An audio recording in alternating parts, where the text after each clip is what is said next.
સિંગેરી કિલ્લામાં થયો હતો. તેમનો જન્મ 19 ફેબ્રુઆરી 1627 ના રોજ થયો હતો.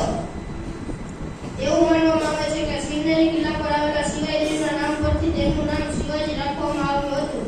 નાનપણથી જ માતા જીજાબાઈએ શિવાજીનું ઘડતર ખૂબ જ કાળજીપૂર્વક કર્યું હતું. માતા જીજાબાઈ અને પિતા શાહજીના સંતાન શિવાજીના જીવન પર તેમના સમર્થ ગુરુ રામદાસ અને દાદા કોલદેવનો વ્યાપક પ્રભાવ હતો. ઈસવીસન 1674માં રાજગઢમાં તેમનો રાજ્યાભિષેક થયો. રાજ્યાભિષેકની સાથે જ તેઓ હિન્દુ સમ્રાટ તરીકે ખ્યાતિ પામ્યા. રાજ્યાભિષેકની સાથે શિવાજી છત્રપતિ શિવાજી તરીકે ઓળખાયા.